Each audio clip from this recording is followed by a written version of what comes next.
Bah alors, Mathieu Slama a encore ouvert sa grande bouche. Moi j'ai déjà dit, je le redis, moi je suis pas à l'aise avec tout un tas de choses pendant ces Jeux Olympiques. Le chauvinisme, le nationalisme, les gens qui soutiennent de facto les Français plutôt que les autres. Non mais sérieusement, toutes ces sorties médiatiques sont un appel au secours, hein. Je crois que ce garçon manque cruellement d'activité sexuelle, autre que activité masturbatoire solitaire évidemment, donc je suis désolé, mais il y en a un d'entre vous qui va très sérieusement devoir se dévouer pour la cause. Oui. Oui. Oui. Peut-être. Je vais être un peu rabat-joie, nous dit Mathieu. Le nationalisme dans le sport me dérange, dit-il. Pourquoi soutenir un sportif juste parce qu'il est de notre pays?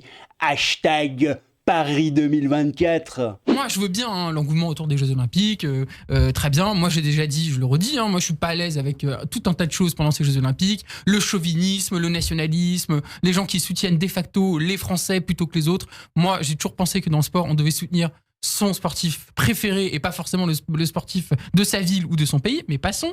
Donc, bref, mais au-delà de ça, moi, ce qui me dérange dans ces Jeux Olympiques, c'est cette espèce d'unanimisme forcé, dépolitisant. Unanimisme forcé, dépolitisant. Alors déjà...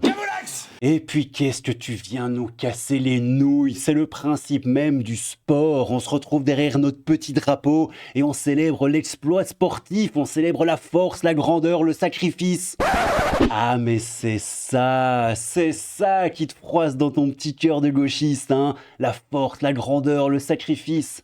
Hein, ça change, hein. Bah oui, ça change des magazines. Bah oui, mais tu connais pas ça, toi. C'est même pire que ça. Tu es tellement incapable de grandeur, de force, et la notion de sacrifice t'est tellement étrangère que ça te révulse et tu fais des palpitations. Nous sommes en présence d'une victime. On dirait un gamin devant un bol d'épinards. C'est pitoyable en fait. Ouais, c'est pas faux. Bon, moi je dis ça, mais en vrai, j'ai toujours adoré les épinards. En fait, c'est pas compliqué. Il y a deux choses sur Terre que j'adore, c'est les épinards et les drapeaux. J'aime plein d'autres trucs, évidemment, mais c'était pour faire la transition, parce que oui, c'est pas les drapeaux qui te gênent, Mathieu, hein. C'est le drapeau. C'est le drapeau français, non? C'est ça qui t'embête. Oui. En fait, Mathieu Slama trouve les Français trop patriotes. Et ça, Mathieu Slama n'aime pas. Mais heureusement, oui, heureusement, il y a Mathilde Panot. Il n'y a pas de panneau. Mathilde Panot qui s'intéresse au sport, hein, comme tout le monde le sait, et qui a tweeté une fois depuis le début des JO pour célébrer l'exploit de la délégation palestinienne d'avoir su défiler sur un bateau. Voilà. Mathilde Panot, hein, @Mathilde Panot, deux doigts, drapeau palestinien, hashtag JOP 2024. C'est pitoyable. Allez, sans transition, et tant qu'on est sur Mathieu, enfin quand je veux dire qu'on est sur Mathieu, si vous êtes sur Mathieu, allez-vous-en tout de suite. Il n'est pas très épais le loustic, vous risqueriez de l'écraser, ce serait vite fait. Sans transition donc, un petit florilège des débilités qui ont pu sortir de la bouche de Mathieu Slama. Vous n'êtes pas prêts. Le 8 mars 2024, Marine Le Pen tweetait « Cette journée du 8 mars nous rappelle que les droits des femmes, que l'on croyait définitivement acquis, sont chaque jour remis en cause. Face à l'avancée du multiculturalisme qui attente à leur liberté, nous devons réimposer partout et à tous nos valeurs de civilisation. » Tu vois où il est le problème? Marine Le Pen a lâché le terme qu'il fallait pas. Quel rapport, nous dit Mathieu, entre société multiculturelle et recul des droits des femmes? Aucun, évidemment, mais pour le RN, le féminisme est juste un prétexte pour s'en prendre à l'immigration. Quel rapport entre le droit des femmes et l'immigration? Excellente question, mon petit canard. Je sais pas, ça peut-être. Quand c'est rouge, c'est toujours mauvais. Et pense quoi de l'immigration? Ouais, parce que Mathieu Slama, il a toujours une petite semi-molle quand il parle d'immigration, regardez ça. Un tweet de France Inter du 14 janvier, Raphaël Glucksmann sur l'immigration nous dit « Ce qu'il faut, c'est une politique d'asile à l'échelle européenne, où il y a une répartition des demandeurs d'asile qui ont un droit à l'asile, et où ceux qui n'ont pas droit à l'asile n'ont pas vocation à rester. » Et ça, évidemment, c'est très grave. Cette position est catastrophique. L'Europe doit accueillir tout le monde. C'est le sens même de son projet politique. Politique. désolé. Faire le tri entre bons et mauvais exilés, c'est déjà renoncer à l'humanisme. Faire le tri entre bons et mauvais exilés, c'est déjà renoncer à l'humanisme. Est-ce que tu peux me la refaire sans trembler des genoux, celle-là? Non. Sans déconner, je ne sais pas si vous vous rendez compte du niveau mais intersidéral de gauchisme qu'il faut avoir atteint pour lâcher une phrase pareille. Je vous la refais. Faire le tri entre bons et mauvais exilés, c'est déjà renoncer à l'humanisme. Ok. Tu trouves ça toujours aussi con à la deuxième écoute? Bah ouais, c'est normal! Bah ouais, écoute, choisir son immigration, se protéger en fait, c'est mal. Du coup, ouvrons nos portes, nos frigos, nos lits, tout ce que tu veux, ouvre même grand bien tes fesses, mon frérot. C'est la foire du slip, et c'est Mathieu qui l'a dit, c'est Mathieu qui le veut, et gloire à Mathieu. Gloire à Satan! Gloire à Satan! Dis au fait Mathieu, juste de toi à moi, est-ce que tu pourrais me refiler ton adresse? Alors, la tienne, celle de ton frère, celle de ton père, celle de tes amis. Ah, imaginez que cette notion te soit familière et que t'aies des amis. Ce qui m'étonnerait quand même grandement. Je te demande ça, Mathieu, parce que là dehors, j'ai un petit paquet cadeau pour toi. Oui, dans le petit paquet cadeau, il y a un bus. Et dans le bus, il y a une cinquantaine de migrants. Alors moi, je suis comme toi, je suis humaniste. Donc j'ai pas fait de séparation entre les criminels, les pas criminels, entre les enfants, les femmes, les vieux, les jeunes, les pédophiles, les assassins et pour tout le reste. Je t'ai fait un petit paquet cadeau et je te les envoie chez toi si ça te dérange pas. Ok, on fait comme ça? Ouais, bon amusement et merci pour eux. Tête de nœud. Allez, on continue. 18 février et c'est encore du grand n'importe quoi. Écoutez-moi ça. On a tellement déshumanisé l'immigré, l'exilé ou que sais-je encore, que maintenant, l'immigration, c'est forcément un problème, que c'est un problème à gérer, c'est un mal qui produit de l'insécurité, etc. C'est pas l'immigration qui crée de l'insécurité, c'est la pauvreté, c'est des inégalités. L'immigration est l'ordre naturel des choses. L'immigration a toujours existé. Nous sommes le produit de l'immigration, etc., etc. Et donc, je finis juste sur ça, c'est que si on en arrive à là, c'est pareil.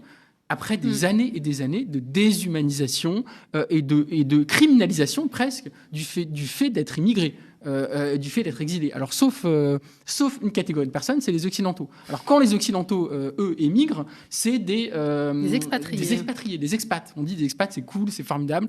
Eux, c'est des expats, c'est génial, il faut avoir son expérience d'expatrié. Ça, c'est génial, ça, c'est formidable. Eux ne sont pas déshumanisés. Mais quand ça vient du Sud, là, tout de suite, c'est un danger. Là, tout de suite, c'est un risque. Là, tout de suite, ça va créer de l'insécurité. Là, c'est des flux migratoires incontrôlés. C'est de l'invasion migratoire. C'est le grand remplacement. Tous ces mots épouvantables qui se sont imposés dans le débat politique ces derniers temps. Franchement, c'est pas dingue. Réécoutez un peu ce passage, vite fait. Alors, quand les Occidentaux, eux, émigrent, c'est des expatriés. Des expatriés, des expats. On dit des expats, c'est cool, c'est formidable. Mathieu, tête de gland. Les immigrés, les expatriés, c'est pas la même chose. Un expatrié, il va pas à l'étranger sans en faire la demande avant. Non mais sérieux Mathieu, les expatriés, ils ont des papiers en règle. Les expatriés, ils travaillent. Les expatriés, ils payent des impôts. De quoi tu parles ? Sérieux Mathieu, t'es complètement déglingué, quoi. Même les pays du tiers-monde exigent 3 fois le salaire local. Et ils demandent une complémentaire de santé à 100% et ils demandent un casier judiciaire vierge avant de te fournir un visa.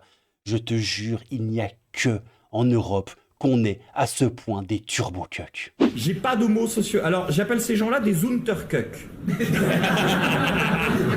J'ai trouvé ce que j'ai pu. Non mais je vous jure, l'humanisme de Mathieu Slama est presque christique, quoi. Il disait quoi le 16 février ? On ne doit jamais retirer à un être humain la possibilité de devenir meilleur. Oui, disait Robert Badinter. Réaffirmons ce droit contre tous ceux, messieurs, dames, oui, tous ceux qui veulent condamner à vie des êtres humains, car c'est très grave, quelle que soit leur faute, quoi. Moi, ce que je veux retenir aussi de Robert Badinter, c'est peut-être l'idée qui est pour moi la plus importante à défendre en politique, et ça a été exprimé par Robert Badinter de cette manière, le droit à toute personne de devenir meilleure.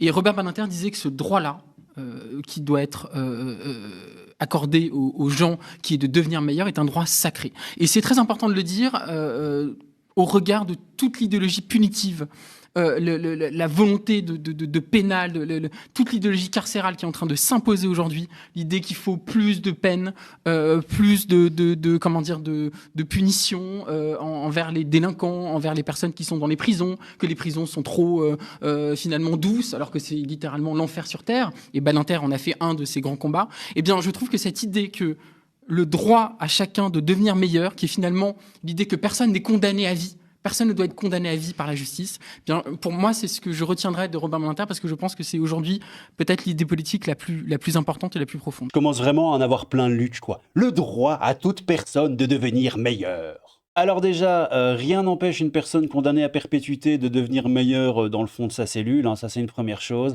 Et puis le droit à chaque personne de devenir meilleure, oui, mais... Sans trop exagérer non plus. Désolé, hein, et puis je remets une couche, mais on leur laisse combien de chances pour devenir meilleur, Mathieu, hein? On leur laisse combien? 1, 2, 3, 78! Mantes-la-Jolie, 1 an de prison pour sa 78e condamnation, quoi. En 36 ans, ce voleur des Yvelines a déjà été condamné 78 fois. Combien?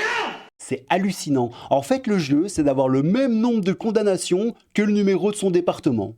Je vois que ça. Ah ouais, et puis il y a ça aussi. Que les prisons sont trop finalement douces, alors que c'est littéralement l'enfer sur terre. L'enfer sur terre, dit j'en ai mon accent belge qui ressort. T'exagérerais pas un peu, chouchou? Alors que c'est littéralement l'enfer sur terre. Ouais, l'enfer sur terre. Ça dépend pour qui, hein. Voilà, ils m'ont cassé la cellule, mais bon, j'ai tout remis au carré, l'équipe. C'est pas 2 cartons qui vont m'éteindre. Après, il y avait du travail, là, mais bon. Je peux pas rester dans une cellule éclatée. C'est bien, vous m'avez fait bosser aujourd'hui. J'ai changé de télé.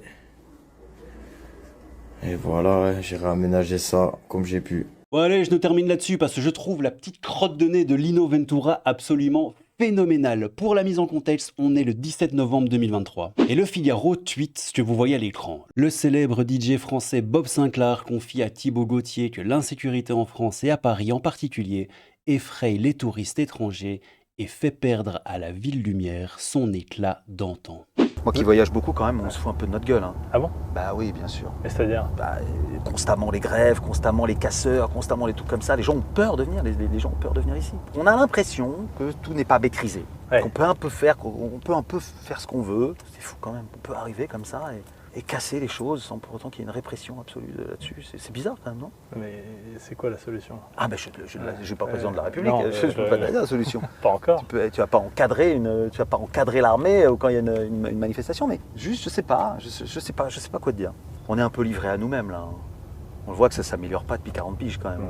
Quand on parlait des années 20 tout à l'heure, des années 30, ouais. où la France était vraiment un moteur. La ville qui était regardée dans le monde entier, ce qui inspirait, tu vois. C'est plus tellement le cas. Hein. Plutôt du bon sens, pas vrai? Eh ben non, pas pour Mathieu. La droitisation de la France, c'est aussi des artistes qui assument de plus en plus ouvertement un discours réac et sécuritaire, comme ici Bob Sinclair, très révélateur, très révélateur de l'époque, très révélateur de l'époque. Je vais sortir mon accent belge encore une fois. Dis-moi concon, là, Mathieu Slama, Lino Ventura, là, qui disait ça, c'est aussi un discours réac et sécuritaire très révélateur de l'époque? Oui, c'est très inquiétant parce que, vous comprenez, moi, je refuse absolument, d'abord, je refuse de me culpabiliser en disant que tout ça est de ma faute. Moi, je n'y suis pour rien. Je n'ai pas de leçons à recevoir de gens comme ça. À savoir que c'est parce qu'un type a commis un crime, d'un seul coup, c'est moi qui suis le coupable. Moi, la société, j'entends, n'est-ce pas? Or, je ne suis pas tout à fait d'accord. Je pense que ça, c'est un laxisme, c'est une facilité qui, moi, me déconcerte complètement. Je ne comprends pas ce processus de pensée, de faire en sorte que c'est moi le coupable parce que ce type a tué, par exemple. J'ai assisté, il y a quelques années, j'étais chez des amis sur la Côte d'Azur, et j'ai assisté à un crime effroyable qui a été commis par un homme sur une jeune femme de 22 ans. Un crime ignoble, vraiment, à tout point de vue. Il se trouve que, quelques jours après, dans les journaux, mais pas très longtemps après, 48 heures après, on ne parlait pratiquement plus de la victime. On ne parlait plus que de ce pauvre jeune homme qui était perdu dans cette société qui a fait qu'il l'avait amené à, etc., etc. Alors moi, j'avoue, je ne comprends pas. Le laxisme. Je comprends pas très bien, moi. La vérité, c'est que Mathieu Slama est un idéologue, et qu'un idéologue, c'est une personne qui se laisse guider par des théories plutôt que par des faits. Voilà. Je peux pas vous dire plus. Mais je peux pas vous dire plus. Voilà les frérots, c'était une vidéo un peu plus scriptée, j'adore faire ça, j'en ferai un peu plus de temps en temps, comme ça, les vidéos un peu plus à l'arrache continueront, mais les petites vidéos un peu scriptées comme ça, je trouve ça cool, donc je vais sûrement continuer. N'hésitez pas à vous abonner à la chaîne si c'est pas déjà fait, et à me défoncer le compteur de likes, ça me ferait super plaisir. C'était le crabe fantôme, un peu de crabe et beaucoup de fantômes. Je vous aime tous, les petits potos. Prenez soin de vous et à bientôt. Tchou! Il n'y a pas de panneau.